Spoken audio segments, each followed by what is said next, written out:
Nick Kyper's back for another show on Real Kyper at noon. How's everybody doing today? It's going to be a great day, a great show. The games are lined up. What a terrific start we are in the first round. And like many shows that you've been watching lately, when Doug MacLean isn't on, we reach out for some familiar faces that I've known for a long time, and especially all of you. Darren Pang, what a terrific job he did Tuesday. And today, yeah, maybe someone a little bit more controversial in your eyes, and that is JR. Jeremy Roenick will be joining me a little later on in the show. Of course, we know the history, the recent history with Jeremy Roenick and his work at NBC, no longer there. Of course, we're going to talk about that. Of course, we're going to talk about Spittin Chicklets and what went down there. His sexually suggestive comments got him in a lot of hot water. Was it enough for NBC to fire him? Apparently so. How does JR feel about it? What is going on? What's the latest there? What can you tell us? What you can't tell us? One thing is clear with a guy like Jeremy Roenick, much like someone in Canada that we've known for over 30 years, and that's Don Cherry. It seems for all of you, you either love him or you hate him. But there really isn't any in between. So I've known JR for a long time. I've competed against JR. I know the player that he was, and I know how much passion and emotion he has for the game. I got news for you. That hasn't changed at all. And I am a passionate and emotional guy. So I kind of generally feed off of people like that.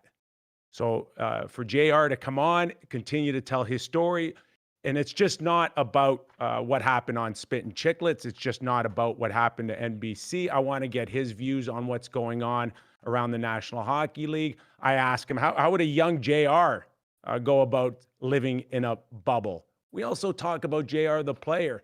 Last time I checked, pretty big numbers out of JR. Hall of Fame worthy? Yeah. According to the numbers, yes. The man played over 1,300 games. The man has got over 500 goals. I know lesser people in the Hall of Fame that are in without those credentials. Stanley Cup final in 92. How does he feel? Does he still feel like he can get in? No, not anymore. Oh, we'll get into that as well. But JR is going to be around, and you're going to want to stick around for that one. Okay. All right. What did we have last night? 5 games. I want to touch on a little bit on those and what you got out of it. For me, I want to start with the Boston Bruins and the Carolina. And I watched 2 teams that have shown enough for me to suggest that this is going to be a very long series. Now, it's so funny because we've seen up until this point some coaches get in some hot water with the National Hockey League, and we saw Paul Maurice go hard at Matthew Kachuk. I mean, he really, really attacked him. Was that worthy of a $25,000 fine? Some say yes, some say no. But we know where the National Hockey League stood. They backed off of it. Then we saw Tortorella. Really disrespectful. Is that $25,000 worthy? Being disrespectful to the media, asking, not answering questions? Yeah, that's debatable too. But it's funny now, here we are today, and the only coach that has been fined up until now is Rod the Bod Brindamore. And that, of course, came off a very controversial goal by Coyle. And whether or not the puck was frozen, whether or not there was a glove pass, and Rod Brindamore wanted answers. So he challenged it. And what did he say after his in his press conference, post-game conference? What was the call on the ice? I want to know. And the question is now, do coaches have that right to ask referees what the call is first before they decide on what they want to call? No, they don't. In fact, the officials aren't supposed to say a word about anything except go to the coach and ask, what do you want to challenge? And Rod didn't really know. He wanted information. And Coaches, that's not the way it works. You don't get to grill the referee and ask him what you were thinking of, and then I'm going to make my call. That's not the way it works, Rod. You don't get that luxury. You have to call the coach's challenge. You have to look at the referee, and I want to challenge the hand pass. And that's it. You don't get your choice here based on the information you get from the referee.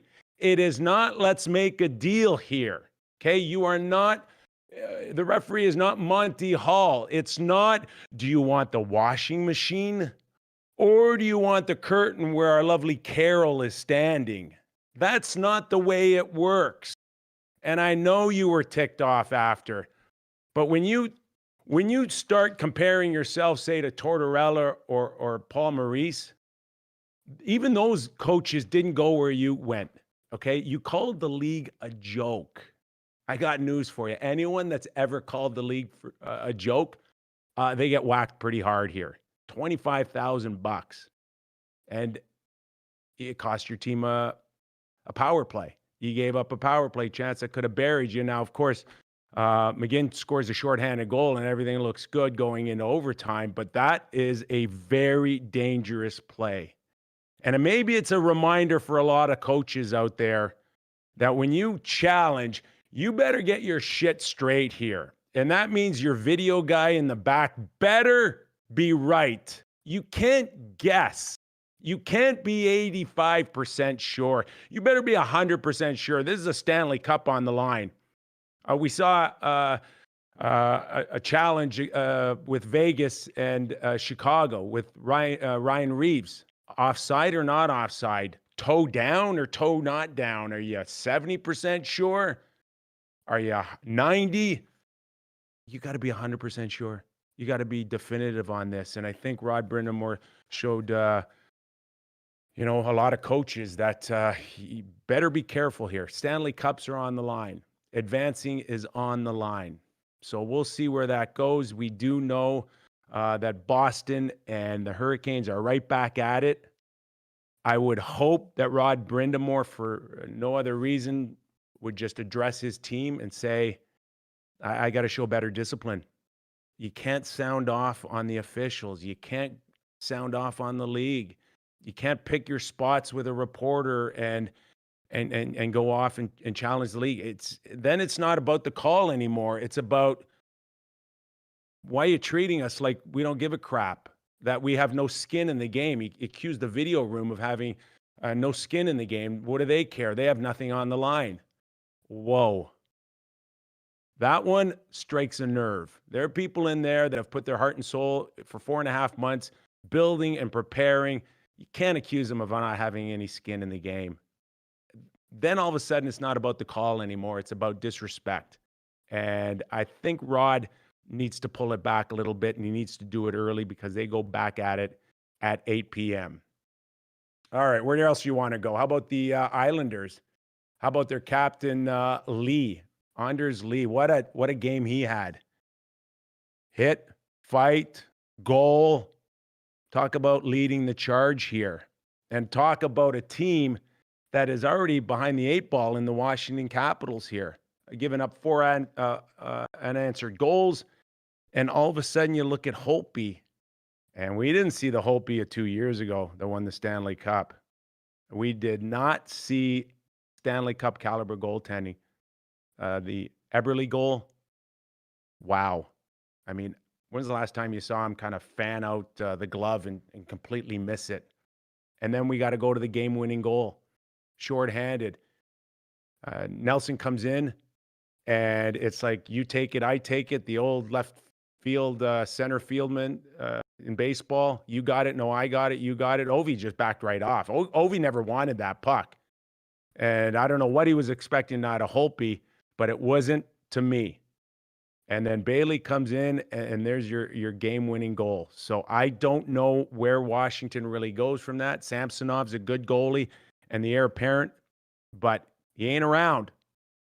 It doesn't appear like there's anybody to bail them out here except Holtby here. So we'll keep an eye on that as well. And Montreal, just good enough to lose. Carey Price can't score. That's the problem now. That's the only thing that $10 million can't get you if you're the Montreal Canadiens, and that is Carey Price to score some goals. But boy, did he save Suzuki on that miraculous stick save.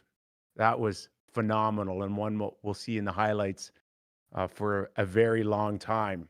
All right, the defending Stanley Cup champions looked okay, and then the roof fell in. But give Vancouver Canucks a lot of credit here. The one thing that that is abundantly clear is that they're not going to be intimidated here. They're not going to get pushed around. Bo Horvat, Virtanen, Miller. I mean, these guys are going right after them.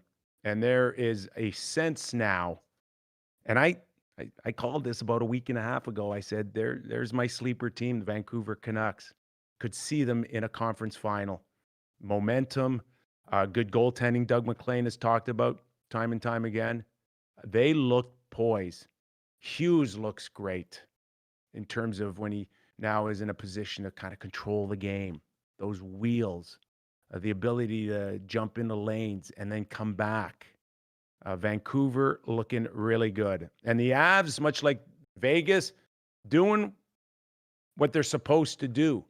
And that's just looked like the better team. Now, this one was close. Give Kuemper a lot of credit here for holding the Avs in. And it looked like it was going to be a goaltending duel. And then the roof caved in roughly 80 seconds. Kadri. Ugh. How much does that piss off the Toronto Maple Leafs watching Kadri score the first goal? Anyways, we're not going to get into that. Maybe later. Maybe we'll figure out another day to talk about how to fix the Toronto Maple Leafs for you fans out there, but that's not going to happen anytime soon. So we move into tonight, from last night, 4 games on tap. We also got Jeremy Roenick. Like I said before, we're not just going to, talk about the controversial stuff. We will get into that. Make sure we make no mistake about that.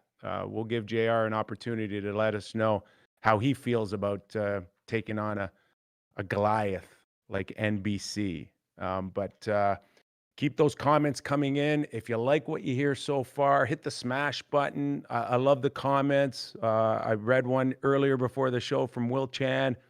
He says, Kyper and JR on the same platform without corporate restraints. Feels like the time when the teacher left the classroom for a brief moment.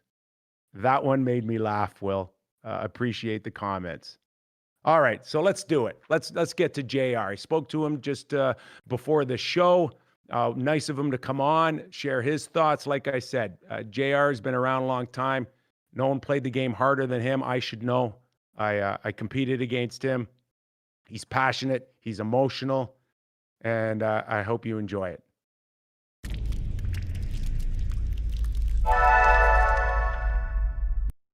Okay, we promised big guests when we first launched this show. We said it's going to be a great show. Not only will we talk about games in hand coming up, like we have throughout the playoffs, but we're going to have some great guests, grade A guests. Does it get any bigger than my next guest, Jeremy Roenick? Now, JR, I got to tell you, we know times are a little tough up here. We're probably getting more NBC games than we ever have before, more than even Hockey Night in Canada. The one thing I noticed more than anything is you're not there, and I don't get it at all. I'm sitting there going, I get it. I'm not on Hockey Night in Canada anymore.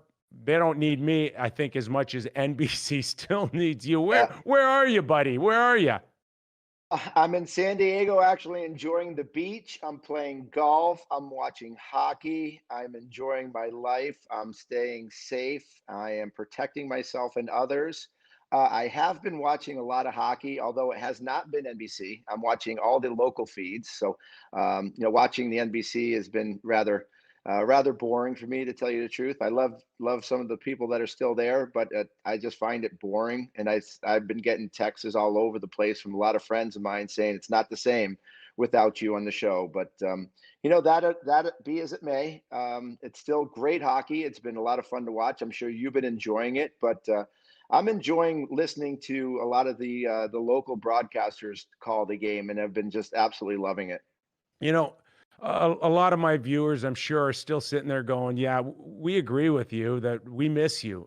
You brought a tremendous amount of, first of all, experience. There's nothing better than getting it from somebody that's been there, lived it, and has gone through the experience. But also the fact that you've got a dynamic personality.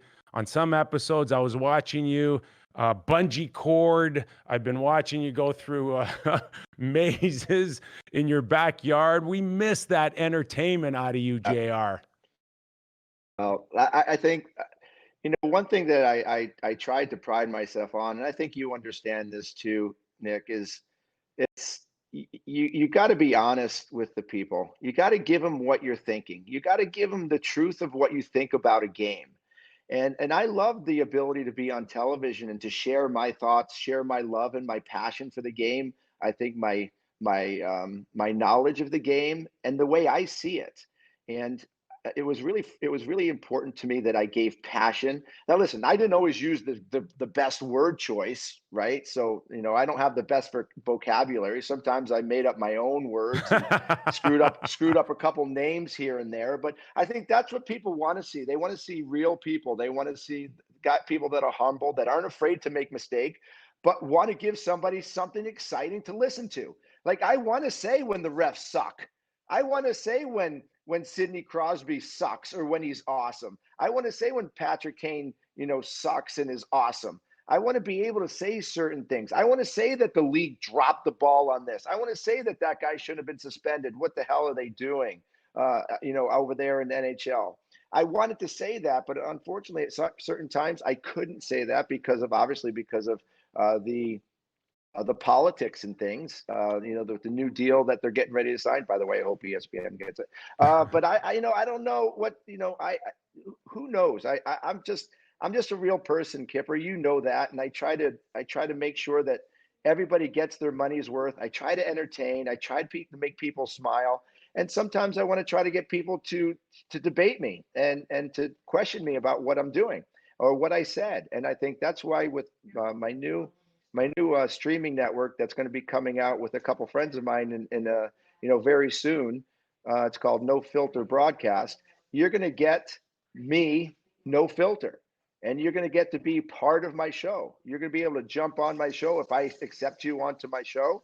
I'll be able to press a button and boom, Kipper, there you Wow. are on my show. That's Joe that sounds Schmo, boom, that right that there on sounds my show. that sounds And great. yeah, and by the way, when it's no filter, you can say anything you want, and you can have debates, and you can have conversations, and you can have, just great dialogue, and get people's opinions, because I think that's really important. People want to get their opinion heard, their questions answered, their critiques heard, and we're going to be able to give that to them. So I appreciate it. I miss being in front of Yeah. So when people, can we but I'll expect be this back. up, JR? Right now, we're probably, I would say, about a month away. We got everything up. We've done some test shows. It's going really well. The platform is like nothing that's been created before, and Dolby Stereo. It's going to be a lot of fun. So I would say within a month and a half, we'll be up and running, and you'll be seeing some amazing content from a lot of amazing people. Well, we'll look forward to that. We wish you the best of luck. I know a lot of my listeners now, viewers here on the Real Kipper at Noon show, still a little confused here on why you're not doing what we've seen you do over the last few years at NBC. And I get all of that. This really stems from an appearance on Spittin Chicklets, and we know Spittin Chicklets is a very popular show, but we also know it as a show that likes to push the boundaries. And you were on it, and we do know that you made a sexually suggestive comment on it. And, and I sat there and I said, okay, on the surface, it was inappropriate. And I think you handled it well. You apologized. There was sincerity there. But I also looked at the platform that you were on, and we know Paul Bissonnette, and we know Ryan Whitney, and we know the range that they go on, and it's much wider than any of us have ever had before. So I look at it, JR, as someone in the audience that goes and sees some of the best comedians in the world. I kind of know what I'm gonna get when I'm there, and I bought a ticket. So 100%. their range on what they can say and you is know what you're going to get. it's much You know what different, you're going to get with me too. right? You So know what you're going to get you know what you're going to get when you come when you hear me speak. so You why know was you're going that to get. fireable? Why? On a Spittin Chicklets where the boundaries are stretched and there's an expectation on certain places that they go that isn't NBC-ish or Sportsnet or Hockey Night in Canada. Well, I think you're going to have to ask them that question. My problem with everything is that I say something in one area and somebody else on the same network says something on the network platform is just as derogatory, and I get fired, but the other person doesn't because of maybe of his sexual nature or whatever the case may be. And NBC has had a problem with double standard for years, and that's all I can say about it. That's I am not going to sit back and let NBC do what they've done for a long time and treat certain people one way and people that don't agree with them another way, and be able to go unchallenged by it. So that's all I'm doing. The double Well, standard has got to I stop. don't know. It's I don't got know to stop.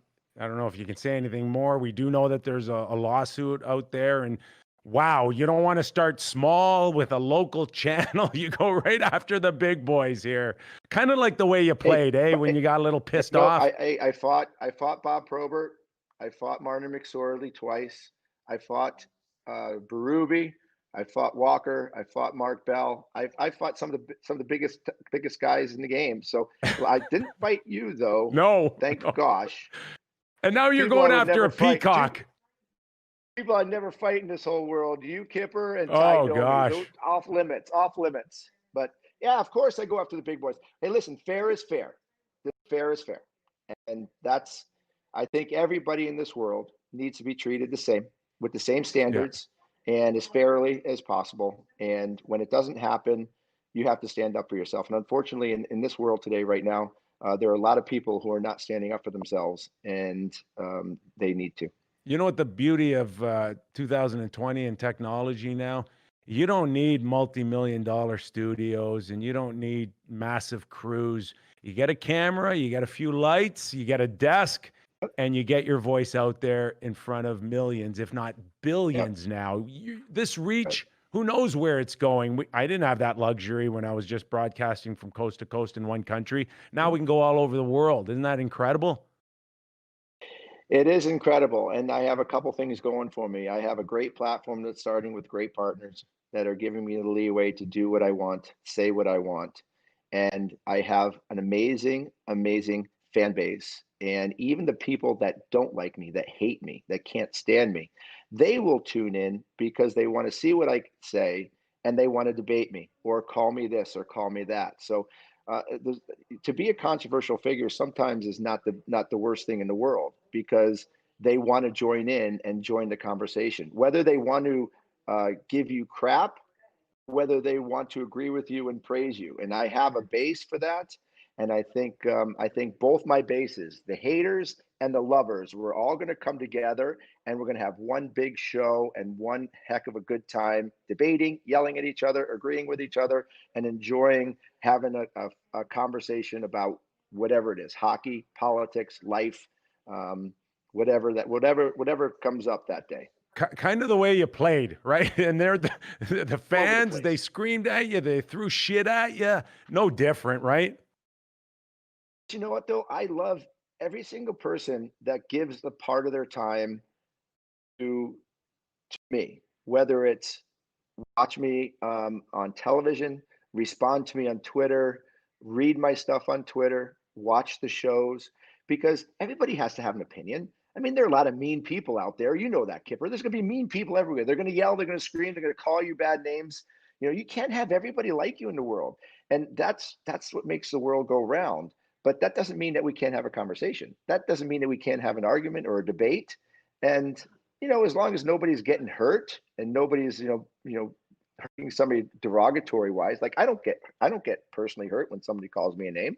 Now, if somebody punched me in the face, I'd punch you back. But this is fun. and I'm going to try to make it as fun as I can on the No Filter broadcast. And hopefully you'll be one of my guests on my show. Oh, We can have a great time and absolutely. bring in a bunch of fans, and we can have a blast. But Oh, you know yeah. what? I love the lovers and I love the haters. Bring it on. All Oh, of it. like, okay, so let's bring it on here at the Real Kyper at Noon show. Joined with Jeremy Roenick, USA's legendary hockey player. And if you're liking this, if you're liking the Real Kyper at Noon show, smash the like button for JR. Let us know with your comments. So we're going to get into the hockey a little bit, because I know, even though you may be off temporarily here until you get your big show going here, you're watching it. It's in your blood. Did you ever think for 1 second, a month ago, 2 months ago, that this was actually going to take place? Two hub cities, as many as 24 teams together Amazing. to fight for the Stanley Cup. Did you see it coming, JR? Not to this extent. I mean, I wanted it to come. I had my fingers crossed, just like everybody else. I missed hockey, summertime, even though it's baseball season. I was just chomping at the bit to watch hockey. Let's first give an amazing round of applause to the National Hockey League for how they treated this and how they set this up. This was not easy to put two teams in two cities, to create the bubble, to create all the rules, the stipulations, the safety precautions, to get the players on board, to make sure that the arenas were set up, that the arenas look good. I mean, these arenas look amazing for the games. I've been enjoying watching it without fans. I'd rather have the fans in the stadium, don't get me wrong, but I think the NHL has done a good job of using the sound effects from each team, whether they score a goal, obviously using the broadcasters on the home team games, using the anthem singers from the home teams. I mean, every little thing that the National Hockey League has done to make this a good experience for the fan and to still keep it the environment as competitive for the players has gone good as I think any Yeah. professional league can ever try to do it. So my hat's off to the NHL, number one. And then how about the level of play? With the exception of the Rangers, with the exception of Pittsburgh, with the exception of Florida Panthers, who absolutely sucked, especially the Rangers. This has been amazing hockey. It's been at a level in August when they've been off for 3 months, and come back and play at this level shows you why hockey players are the best athletes. They're the most professional. They're the most respectful. And you know what? They're not getting paid right now, and they're playing for the cup again. And that's when the best comes out. So with the Yeah. exception of those three teams, it's The been awesome to watch. the biggest compliment I can give the players in the NHL is that when I'm watching at home, I'm not thinking about an empty building, because they haven't allowed me to. And Right, the subtle right. crowd noises, or the horns, or hearing a celebration. I, every once in a while, I got to remind myself I'm not watching Nashville in Nashville, or I'm not watching Right. Columbus in their home building. It's really phenomenal. So I'll ask you this, JR. Let's let's take you back. Um, 25, 27 years. How is a young JR handling a bubble when you cannot leave or go anywhere? Don't tell me. We know players as well as anybody. You can't tell me some of them aren't going stir crazy. How would a young JR handle the bubble? Um, you know what? When it came to playoff time, I was as competitive and prepared and uh, dedicated as ever. I wasn't living in a bubble when I was playing, but I was like living in a bubble. It was my routine was always the same. Didn't go out. The lifestyle stopped when the playoffs stopped. Um, and I think if I was in like this kind of bubble, I think I would have a lot of fun. Look at all the stuff they have in the bubble, playing ping pong, they're playing Yeah. basketball, they have chefs in there. You can get massages, you can go outside and do some things. They have food trucks there. I mean, it seems like a lot of fun to me. Plus, you're with the boys, Kipper, and you know Yeah. what it's like when you're with the boys all the time. It's a lot of fun. So I think I would handle it just And, fine. I don't and, need to go out to all the restaurants and go out to the clubs or the bars to have fun. to compete in the playoffs is having fun. I think I would have been just fine with it. And still, and then think about the prize, getting your name on a Stanley Cup. That's Last right. time I checked, It's not much to ask, right? it's Not just much to your ask. it's just your name. They don't ask you how many games you played. They don't ask you how many shifts you had, how many goals. The cup just wants your name. Doesn't care if it's a pandemic or not. Just wants your name. Right, 100%. And you know what? There'll be 25, 26 names back on that cup this year, and there will not be an asterisk by it with no question. So I'm a little surprised you're a little heavy on my Rangers here. I get Pittsburgh Terrible. and the disappointment Absolutely of terrible. Pittsburgh, but the Rangers, they're young. Terrible. Terrible. Terrible. Terrible. They lost 3 straight. They weren't even in any game. I mean, Panarin, as good a year he has, he didn't show up. He scored 1 goal. Zibanejad didn't do anything for me. What I liked about the Rangers is that the coach put Henrik Lundqvist in. He gave him the respect to try to get one more shot, maybe one more shot at winning a cup. That's been his team for a long time. Him in between the pipes, because he's got 2 goaltenders that are ready to kick him out of that crease. Yeah. And the fact that he got that opportunity to at least try, get in there and battle, because Henrik is, he's near the end of his career. I don't think he'd be mad at me saying that. He knows it. Very few chances left. Give him that opportunity to do it. Then you have the team in front of him play as poorly as they did for him. Frustrates the hell out of me. But no, they disappointed me. The Florida Panthers, is there a better team on paper that plays so bad on the ice? It's just unbelievable to me. It's amazing to me how they cannot for the life of them play a 60-minute game. They, for the life of them, cannot play a tough, frustrating, in-your-face game and win more than 1 game. That team, when you have Huberdeau, you have Barkov, you have Hoffman, I mean, you have Davidoff, I mean, you have Ekblad, you have great goaltending with Bobrovsky. I mean, you can go down the line. I mean, I know the Islanders are really good. Don't get me wrong. They are really good. But this team is, I don't get it. They pinned it on Dale Talon. That was crystal clear where the accountability lies, according to the owner of the team. But that's a great team on paper. Yeah. Look at their roster. Look at their roster. It comes down to heart, desire, and making sure that you get the job done.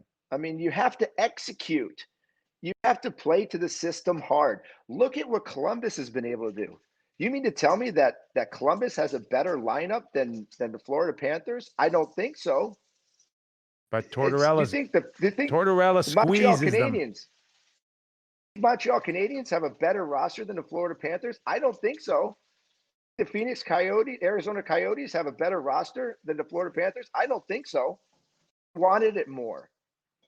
That's what it comes down to. And how many odd man rushes? Right now, how many odd man rushes does Columbus give up, or Montreal now? 0. We'll go. It's unbelievable. We'll go 0-0, and we'll take our chances with Carey Price. That's Montreal right now. Look at some of the toughest teams to play against in the National Hockey League right now. Columbus Blue Jackets. Work. Pay attention to detail. In your face. The Arizona Coyotes. They are a tough team to play against. They don't score enough, but to score against them is because they've found a way to work, and be frustrating. Probably the most frustrating team to play in the National Hockey League right now might be the New York Islanders. Like, to get a shot off on that team, it's the patience that you need to have, what Barry Trotz has done with that team. And do they have a roster better than Florida Panthers? No. They just work. They went from one of the worst defensive teams to one of the best just because they got the right coach. They went from the worst to first. Yeah, it's an incredible story. It's amazing. It's an incredible story. And you know what? Washington's in trouble. I don't think Washington beats the Islanders. I mean, watch them play today. I love Washington. They have so much talent, but I don't know if they have the patience. Well, their expectations are to win a cup here. And, I look at Todd Reardon, and, he took over for Barry Trotz, and they definitely put a lot of stock in him, but I'm hearing there's a lot of pressure on him in this particular scenario Sure. of this tournament, this There hub should tournament. be. There's a lot of pressure on him. There should be. I mean, the Yeah. Washington Capitals, a lot of teams picked them to win the Stanley Cup. Well, Actually, in the beginning of the season, Kipper, in the beginning of the season, my two picks for the Stanley Cup were Washington they and were. Colorado. In beginning of playoffs, I picked Tampa and Colorado. So we'll see What how did you that make up rolls. of the overtimes, the 5 overtimes? Awesome. Unlike Mike Milbury, who hates it because he's got to work till What's till he late in the thinking? day. But what's he thinking? Do you really want to go to a shootout to end this thing? No, Oh no, my it's playoffs. gosh. Yeah. Listen, and I listen. Mike's a friend of mine. I love him. We have our odds every once in a while. We have our arguments once in a while, but no way. If he was playing in a playoff game, would he want a playoff game to be determined by a penalty shot if he was playing? So no, this is playoffs. Let the boys figure it out themselves I think, in the regular Doug way. McLean was complaining it was too long too. I think it's just a mid The 60s people working crisis. it. The people working it. They're tired of sitting there watching a hockey game and having to work. Has nothing to do with the game.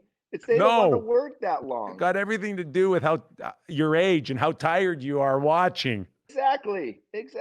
That's all it is. That's their only complaint. They don't care that the game's. By the way, if they were at home watching that game, they'd be on television or in the press the next day going, "That was the best game I ever seen. What an epic game. That was fantastic." What Because you about got to your fall asleep on the couch. What about your former Philadelphia Flyers? Last 25 games, 24-1. Like that's turning into a big story here. And they are they know they can win every night. I think Alain Vigneault has done an amazing job. Mike Yo's done a great job. Michel Therrien, you get those three that get behind the bench and come up with a system, and you add a few pieces to that team. But the thing is you get heart into that goal, and it's a different team. You have a goaltender now that is confident, that oozes confidence through that team, makes the big saves, stands on his head, gives that team every single confidence they're going to win every game. Allows them to take chances. They trust their goaltender. They're scoring goals at rapid paces right now. I mean, obviously they won the preliminary rounds. They're, they will probably beat the Montreal Canadiens. But this is a team that believes they can win right now. I'd be very, very wary of the Philadelphia Flyers right now. If you look at that organization as a whole, and if we started from one side of their franchise, and let's just say it's Bernie Parent to Carter Hart, how many between them have tried and failed, and the misery over misery in that position? And you experienced some of it, and I know you had good guys when you played, but it has been a cursed position in a lot of those stretches.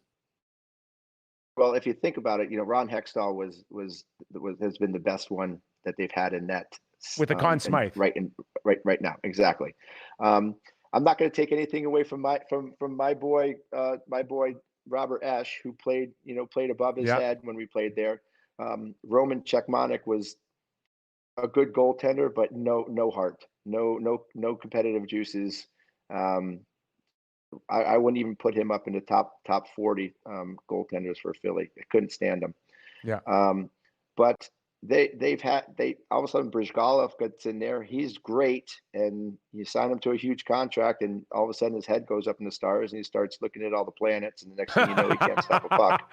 What a strange guy. They've just have when Elliott came there, I thought he was going to be the guy, and it's almost like it's a Philly jinx with goaltenders. And I just hope that Carter Hart doesn't think about the pressures of what it's been like in Philly for goaltenders, because he's such a great kid. He's an awesome kid, awesome guy, and he's a competitor, and he's confident, and he's talented. And I just hope that he continues to play well, because that city deserves it for sure.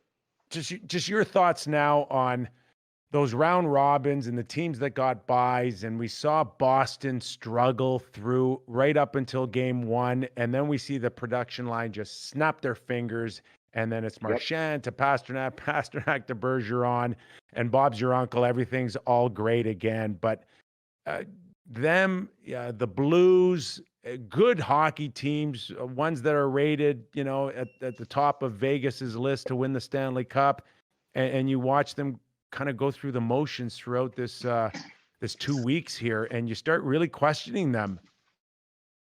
I didn't question them. No, you're okay. And this is my take. My take was the hardest part of the first round was being in the preliminary rounds. Number one, you're in the playoffs, right? You know you're going to have a spot. And you know as well as I do that in the National Hockey League, it really doesn't matter where you're slotted as long as you have a chance. I mean, the eighth team can win, the second place team can win, the fourth place team. The parity is so high and even in the National Hockey League right now. And I think the Boston Bruins, coming off a Stanley Cup appearance last year and being one of the best teams, second best team in the National Hockey League during the regular season, they're thinking we can win from any position. Let's not get hurt. Let's play some games. Let's get into the groove. I think that they were playing not to get hurt for the playoffs. Yeah, that team can win in any position. One of the best leadership groups. They have one of the best, 4-line groups that they could send out there. Defense is strong, and obviously Tuukka Rask is one of the most competitive goaltenders, and has proven he can get to the finals. I just think there was a mentality of, okay, boys, let's go out there, let's get ready for game one of 16, and let's try not to get hurt. And I think that's the way they played. I mean, they had a tough game today or yesterday against Carolina. Carolina is a formidable foe, and the Boston took them and held on and won a big hockey game. They looked a lot different in this game yesterday than they did during the preliminary rounds. It's amazing watching too these teams now pushing hard, and the number of fights that we're seeing. And you talk about teams that have benefited. Why do you think that is? Because this is not playoff hockey with the amount of fights. Usually the fights pretty much go away in playoffs, but for some reason, there's a lot of pent up energy, or I don't know what it is. But what do you think it is? I don't know. And we don't have the privilege now of being at the rink, but I got to think now every word is heard, every word is said, and it's a lot easier now to chirp than it ever is before. Less energy because you can pick up things faster, easier. I hear teams hearing each other on the benches. We never could hear the other team on the bench. Yeah. The rink was too loud. Liked it. I'm hearing they can now. Yeah. How about Hedman? How about Hedman sliding into the bench against Columbus and kind of giving them the heads up? Here I come. Exactly. That's great stuff. I love it. One of the teams I think that have benefited out of the short series, the 3 of 5, and it really coming together are the Calgary Flames. Lucic his career was left for dead, man, kicked to the curb. They couldn't rip him enough in Edmonton, and then they couldn't rip him enough in Calgary early. And now you watch him, he's playing playoff hockey like he was with the Boston Bruins. He's hitting everything that moves. He's got point scoring streaks. He's setting up guys. What an amazing turnaround for this guy. And thank goodness, I'm a huge Milan Lucic fan. I mean, huge. He's a good friend of mine and has been for a long time. And I know he has struggled, and I know he's been very disappointed with his struggles. He's a proud player. I know he makes a lot of money, and I know he doesn't like to have people talk about him the way that they have. And I think he has something to prove here in the last little bit of his career. I also think he's got another player on that team, and one of my favorite players on this planet, and that's Matthew Kachuk. Wow. He can beat you every which way, can he? He's the ultimate hockey player. It's almost like Lucic and him are feeding off each other and kind of being that grit, dragging their teams into the game, dragging them into the physical fight, getting them motivated, making sure they're staying alert and aware, wanting the game. These two players are without question playing playoff hockey at its finest. Now, Matthew Kachuk, when I saw Matthew Kachuk during the prospects game in Buffalo about 5 years ago. I watched him play, and I said, "This is one of the smartest players, one of the most talented players that I've seen in a long time with his brain." And then you add his toughness and his ability to get under people's skin and his ability not to care what people think and the passes he makes, the goals that he scored. I mean, he has scored some of the most beautiful goals that we have Yeah. seen Oh, he's a in the National talented Hockey League guy. over the last 50 years. I mean, the goal he scored between his legs against the Nashville. the Nashville Predators was one of the best goals that I've ever seen. We see those we see those about what 8 feet from the net, just outside the blue paint. This guy was out like 25, 30 feet, maybe between 40. the hash marks. He was between Unbelievable. the hash marks. And that thing had more velocity than any wrist shot I ever had. So listen, and you just gotta love the competitiveness of Matthew Kachuk. He deserves every penny that he's getting and what he's going to get. Yeah. And I think his youth and enthusiasm has kind of has woken up Milan Lucic in a big way. So disappointing to see Scheifele lost in their best of 5 against Calgary. And by the way, let's call that what it was. It was an unfortunate situation. No, yeah, he tried to get out of there. When you make a quick turn like that, it's only Yeah. instinctive. The guy chasing you is going to try to make a move. it's just funny though. Those happen a lot when Matthew Kachuk is around, right? Well, you know what? But You know why? he 'Cause he's pushes the engaged. envelope and he picks his He's spots engaged. on when he thinks he can change the By the way, game. that's a compliment. That's a compliment to Matthew Kachuk to say. It's always happens when Matthew Kachuk's on. Well, yes. You know why? Because he's always there. He's always engaged. He doesn't go a shift where he's not being seen or not doing something. And that's I think important as a player. Who wouldn't want him on their team? Like, are you crazy? Are you got bananas? Not one person. You might have people that hate him. Yeah, I mean, you might have Drew Doughty that doesn't like him at all. But if Drew Doughty had the opportunity to bring Matthew Kachuk on his team, he'd be there in a New York minute to Drew Doughty. So, that's how it should be. Winnipeg Jets disappoint me too. I know they lost Scheifele, and I don't even know what happened with Laine. I don't really know what happened to him. Did he jammed up his Laine? wrist. He jammed up his wrist. It was the top end of his shooting hand. He couldn't even grab a stick. Yeah, that's too bad. I Yeah. mean, it's too bad. It would be nice to see what happened. What would happen if they had those two players? But Calgary just wanted it more, plain and simple. I gotta ask you now that we're into the first round. Have you seen enough to suggest to me that these two teams will definitely be in the Stanley Cup final from what you've seen? So, are there two teams that you can say that now? I think Colorado will get it done. You do, eh? The Vegas Golden Knights look absolutely spectacular. They sure did the other They're night. a great hockey team. They are a great hockey team. I mean, they play with energy. They play fast. They score goals. I was kind of surprised that Robin Lehner kind of took over. Doug and I talked about that a little bit. Is Fleury hurt? No, he's not. Is he not feeling good? He's or what? not hurt. They just feel like Lehner outplayed him. And Doug and I got into this. And for me, a best of 7 now, you want to give Fleury, for everything he's done for you the last 3 years, the benefit of the doubt to start a game. If you want to use Lehner in the second game, do it. But I'm with you. I had a bit of an issue with it. I respect Robin Lehner. I was the hardest against Robin Lehner of any person on TV, any media person when he was with Buffalo. I was an anti Robin Lehner. He can't save the big save. Yeah. He's a sieve. He's all that. And I admit that I was hard on him. I was also a huge fan of his when he, who battled all of his personal elements, all of his personal issues that he had. He stayed strong, went to the island, and was just, one of the best goaltenders that we've seen in a long time. And now continuing it to Chicago, now continuing on to Las Vegas. So I do wish great things for him. For him to take over for Fleury, who's done so much for that team, that's a tough call. That's a real tough call. Well, he's a pro and he's going to handle it, but I would be pissed. I would be so sour that I've been the face of your franchise. It happened again. It happened in Pittsburgh. Yeah. Right. It happened in Pittsburgh. Now it's happening in Vegas. I mean, for Marc-Andre Fleury, it's gonna be like, what do I got to do here? What do I got to do?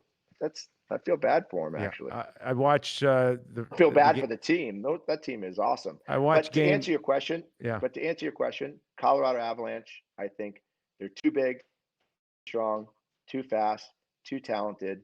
They're too deep. Their defense are great. Their goaltending is great. McKinnon is a beast. In a 7-game series, I don't know. Does Vegas beat them in a 7-game series? I don't know. if we anoint Conor Mcdavid the most exciting player on the planet, McKinnon, based on those commercials that he does with Sid, isn't that far off on how dynamic this guy is. And you can't take your eyes off of him for a second, or else you're going to miss something really exciting. One of the most explosive players, power-wise. Like, we know Conor McDavid is the fastest person in the history of the game with a puck. Ever. With a puck. Ever. In the But he history could be of hockey. second. He could be second. No question. But he does it with power and ferocity. If I was a defenseman and I had McDavid coming down on me, I'd be scared. If I had McKinnon coming down on me, I'd be terrified. That's not a bash on McDavid, but this guy skates with such power and such velocity, and he turns on a dime, and you can hear his stops outside on the street. I mean, this guy is just, and this is what I love about McKinnon. Every single shift that McKinnon is on the ice, every single one, thing happens. Whether it's a dynamic rush or a good shot or a good pass, or he gets back on defense. The guy's just amazing to watch. So, yeah, I think Connor McDavid's the best player on this planet, but I think Connor McKinnon is right there with him. Absolutely. So am I sensing a Colorado final with Tampa? Is that where you're leaning towards? I'm leaning towards Tampa. I'm not ruling out Boston. Tampa had a really tough time the other day with Columbus again. Columbus is just in their head. But if you look back to the end of the season, Kyper, with Tampa, they started playing a little bit more of a gritty, in-your-face, gutsy kind of playoff style of games where they won 2-1. They won physical games where they didn't get pushed out. They were starting to get geared up for playoff hockey right around mid-February, and I was really impressed. You have 3 months off. You got to get that grit back, and all of a sudden they find Columbus again, who is that pain in your side. They play hard. They're stingy. They keep coming at you. And you know what? Tampa held it yesterday or the other day. They held it. Last year they folded. And where Toronto couldn't go toe-to-toe with Columbus for that heavy defensive discipline in your face. Tampa did. Tampa went toe-to-toe with them. They did, and that's something that they didn't do last year. And I think winning this first game is going to give them more confidence. My hat's off to Columbus. My goodness, what a gutsy team they are. I mean, you got to give them the effort. One of the biggest effort awards over the last 2 years for how they've played in the playoffs. But I think Tampa, they're not going to let that happen 2 years in a row. And the fact that they won a game that was that close and that tight in a 5 overtime game. I mean, they had 87 shots on net, Kyper. 87. I know. And they still held on. They didn't get frustrated. That's going to go a long way in their minds. And depth. No Stamkos. It doesn't sound like it's going great for him. And it may be a little while here if he has any chance at all. Maybe he doesn't, but they've got the depth to do it now. They really do. Great goaltender. I think their defense is one of the best that's in the game right now. They're solid. They're tough to play against. Hey, and they have got four lines. Record holder in Korpisalo, and yet Vasilevsky still finds a way to win that game. Are you kidding me? What a statement from him. Confidence through the roof, Kyper. I'm telling you, it's gonna pay dividends for Tampa this year against Columbus. Well, we know how you feel now about what you've been watching so far, JR, but I'd be remiss to not bring up a little bit of USA hockey, and I am slightly older than you. So my first introduction to USA hockey, of course, was the gold medal 1980 Lake Placid, watching heroes like Mike Rizzoni, people we've never heard before, Jim Craig. I actually broke into the league with Dave Christian. So that was And my played with Dave. introduction. Played with Dave. Wonderful guy. Yep. Yeah. So now we're watching great Americans all over the place, you know, and too many to mention, like Pat Kane. But then there was your era. And I often tell people this, that the greatest hockey I think I've witnessed. And yeah, I know I'm well aware of 87, Canada, Russia in Hamilton in the Canada Cup. But that World Cup in 96, buddy, was lights out. Lights out. The best hockey.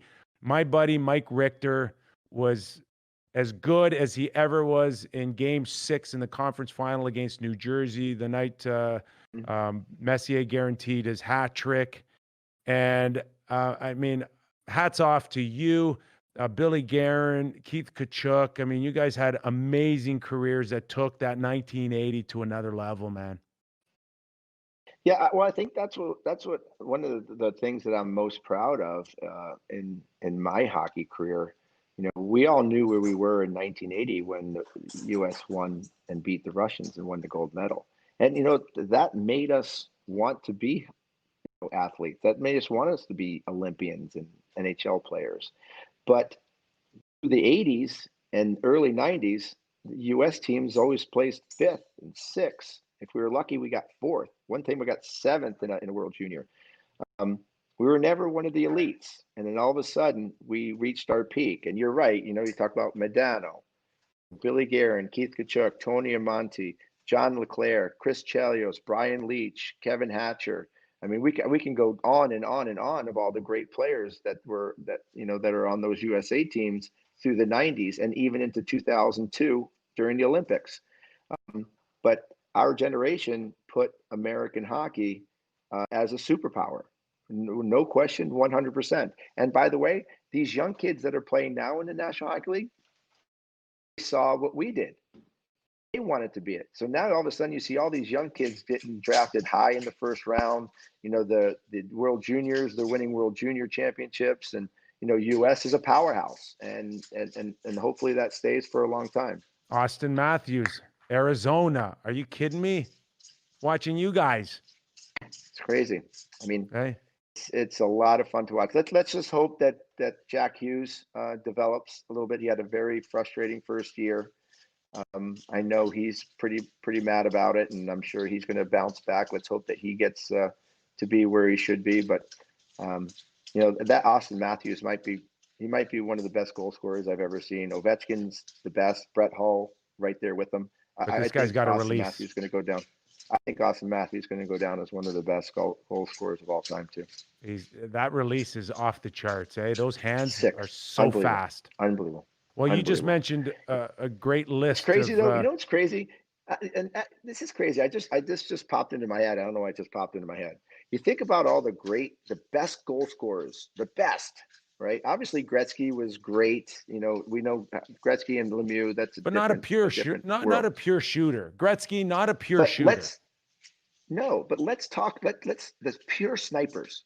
Pure snipers. Okay, some of the best pure snipers. How they skated. Jaromir Jagr, he wasn't a pretty skater. He was powerful and smart and used his body, but he wasn't a fast, blistering, you know, dynamic skater. One of the best goal scorers of all time. Alex Ovechkin, he's not a dynamic, beautiful, fast skater. He's got power, but he's not Mike Modano. He's not, Steve Yzerman. One of the best goal scorers I've ever seen. Brett Hull wasn't a fast skater. He wasn't pretty skater. Mike Bossy. And he is smart. Mike Bossy. How about this one for you? Luc Robitaille. Got a piano on his back.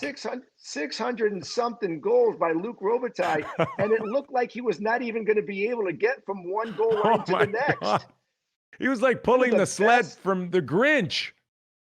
He's one of the biggest freaks of nature I have ever seen in my life, Luc Robitaille, and one of my favorite teammates I've ever had. But one of the smartest. It's amazing.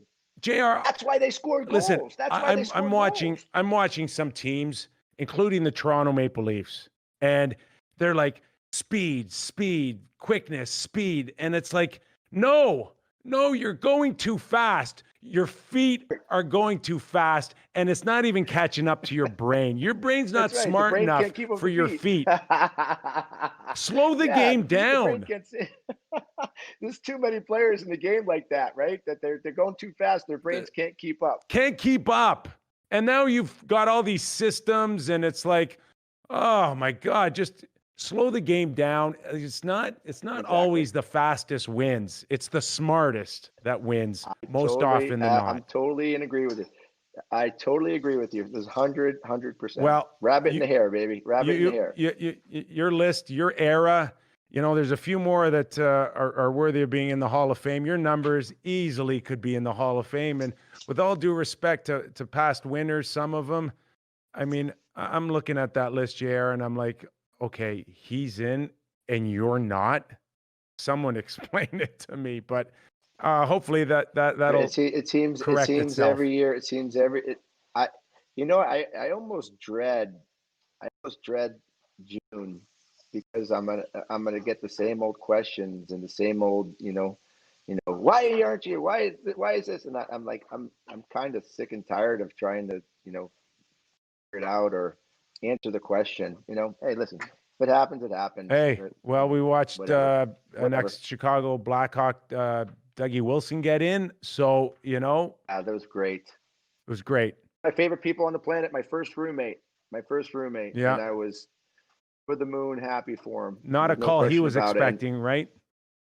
Nope. He was actually he was getting ready to change his granddaughter. I played golf with him a couple days after he got the call, and came out of nowhere. And he was so shocked, but heard as much as anybody that I've ever seen. So, Wow. But he's a passionate guy. He's one of the most respectful, greatest human beings on this planet. Doug Wilson is. Well, maybe your unexpected call will come sooner than later, JR. I can't thank you enough for doing this, pal. I'm not going to hold my breath. I'm not going to hold We'll my hold breath. it for you. I will tell you that. We'll hold it for All right, you in buddy, the meantime. I appreciate that. I appreciate that. Terrific job filling in for Doug McLean. I don't know if you've ever heard of Doug McLean, but he comes on this show every once in a while. You remember a crusty general manager, president in Columbus? He used to throw gum at the officials. Yeah. Yeah, of course. Yeah, he comes on the show every once in a while. Big fan. Love listening to him. He gives a great perspective, but I'll say I get better. Hey, you're welcome on the Real Kyper at Noon show anytime here. Linemovement.com really appreciates you coming on. And by the way, our company, a publicly traded company, is into the online gaming now and the sports betting. And I'm going to start learning a lot more about betting on hockey. You got any tips for me? Listen, my on No Filter broadcast, which we've been doing, I've been doing the DTTW pick of the day, and my buddy came up with that, and that is the don't tell your wife game. Bet, right? So that's what he came up with. Don't tell the wife. Don't tell the wife.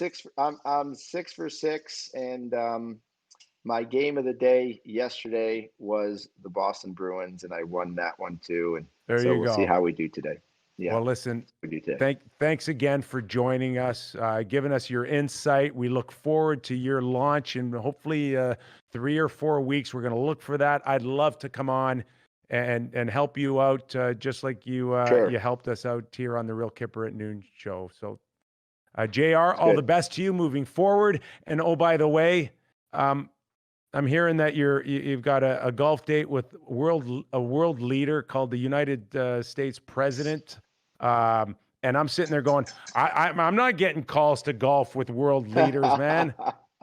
What am I doing wrong? You know what? That could be a good thing and a bad thing depending on who you're with these days. But yeah, it should be a lot. There should be a lot of fun. I've been friends with him for a long time, so we'll see what happens.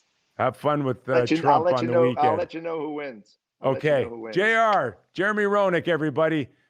Thanks for doing this, JR. Kyper, thanks, pal.